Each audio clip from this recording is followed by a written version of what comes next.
Dalam buku, Dari Pangdam Mula Warman sampai Pangkop Kamtib, yang disusun Ramadan KH, Jenderal Sumitro banyak menceritakan keterlibatannya dalam operasi penumpasan G30 SPKI. Dalam buku tersebut, Jenderal Sumitro mengatakan, sesudah gerakan KUP PKI yang gagal itu atau yang terkenal dengan sebutan peristiwa G30 SPKI, dirinya sering berpikir mengenai Bung Karno. Buat Sumitro, Bung Karno memang punya karisma, seorang grand strategis dan pemimpin ulung. Dia adalah salah satu jenius politisian yang saya kagumi. Tapi, ia pikir, namanya manusia, tentu saja Bung Karno tak terlepas dari kelemahan-kelemahan. Tapi, biar bagaimana perasaan saya bergulat, di hati kecil saya, Bung Karno adalah salah satu tokoh yang saya kagumi selain Jenderal Gatot Subroto, Jenderal Sudirman dan Jenderal Ahmad Yani. Gambar ketiga tokoh panutan saya, Jenderal Gatot Subroto, Jenderal Sudirman dan Jenderal Ahmad Yani selalu menghiasi kantor saya mulai asisten operasi Menteri Panglima Angkatan Darat sampai Kopkamtib dan sampai pensiun, kata Sumitro. Ketika peristiwa G30 SPKI meletus, Sumitro sedang menjadi Panglima Kodam Mula Warman. Kemudian pada bulan November tahun 1965, dia ditarik dari Balikpapan ke Jakarta menjadi asisten operasi Menteri Panglima Angkatan Darat.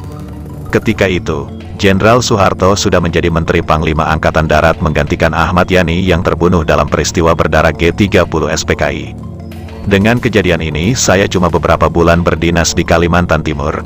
Maklumlah, keadaan di Indonesia sedang goncang. Khususnya Angkatan Darat sedang mendapat ujian berat, kata Sumitro.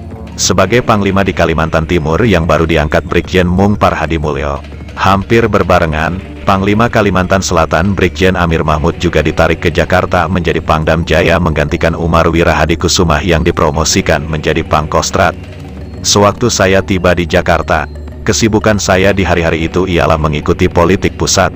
Saya sempat cenderung curiga kepada semua orang, terutama kepada yang pernah dekat dengan Jenderal Yani dan punya hubungan luas di masyarakat Jakarta.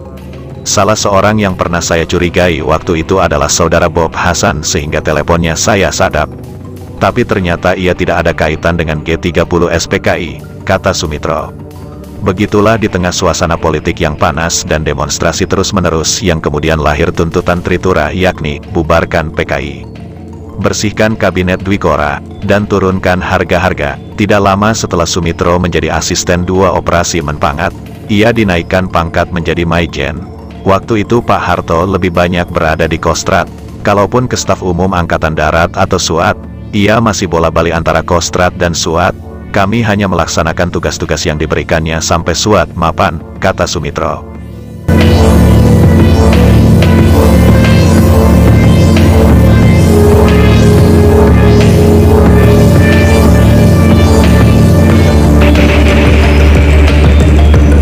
Waktu itu, kata Sumitro, keadaan Angkatan Darat belum pulih berfungsi. Walaupun Jenderal Soeharto sudah jadi Menpangat, tapi Sumitro lihat Jenderal Soeharto belum bisa menggunakan SUAT sebagaimana mestinya waktu itu. Panglima Kostrat adalah Jenderal Umar Wirahadikusumah. Kemal Idris yang tadinya berdinas di Sumatera diangkat menjadi Kepala Staf Kostrat. Wakil Jenderal Umar adalah Jenderal Ahmad Wiranatakusumah, kata Sumitro. Kebijakan Angkatan Darat yang diutamakan selain menghancurkan PKI adalah kembalinya berfungsi dan pulihnya lembaga intelijen dan teritorial Angkatan Darat kerja secara kolektif. Itu kekuatan kita, kemudian mengembalikan wibawa pemerintahan dari pusat sampai ke daerah, kata Sumitro.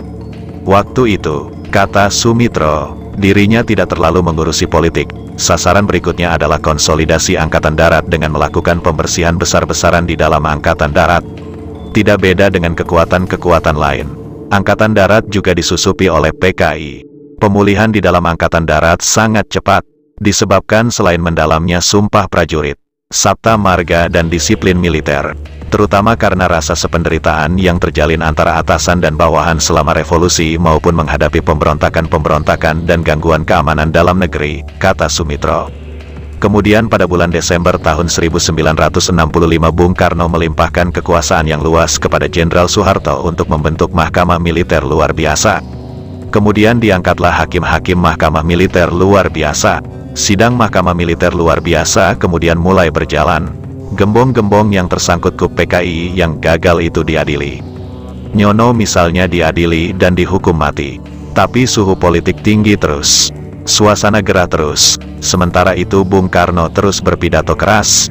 Saya sendiri tidak mengikuti pidato Bung Karno di akhir minggu pertama Desember tahun 1965 itu. Karena fokus saya kepada operasi fisik, yakni penghancuran PKI dan penangkapan terhadap orang-orang PKI dan ormas-ormasnya, kata Soemitro. Masih kata Soemitro, Bung Karno masih bersikukuh menyebut kejadian KUP PKI yang gagal itu sebagai riak kecil di samudera. Sikap Bung Karno itu yang membuat Soemitro kecewa. Saya tidak bisa menerimanya sebagai demikian halnya. Saya tidak pernah memberikan komentar tentangnya, kata Soemitro. Hal lain yang bikin Soemitro kecewa, Bung Karno tak mau juga membubarkan PKI. Tapi Soemitro tak peduli meski ia memang mengagumi Bung Karno sebagai seorang tokoh besar. Tekadnya hanya satu, menghancurkan PKI. Saya hanya berbuat, yaitu menghancurkan PKI. Bahwa Bung Karno kuku tidak mau membubarkan PKI. Itulah yang tidak masuk di akal saya dan bertentangan dengan pikiran saya.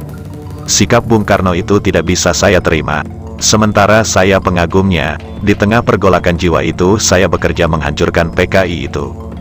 Jengkel saya jadinya, masakan tidak tersentuh hati Bung Karno oleh meninggalnya Jenderal Yani yang begitu loyal kepada Bung Karno. Saya tahu sikap Jenderal Yani ini karena saya dekat sekali dengannya. Saya jadi sempat berpikir waktu itu, mengapa setelah Mas Yani jadi korban, tidak juga mau Bung Karno membubarkan PKI? Mengapa? Saya keheran-heranan jadinya, tutur Soemitro.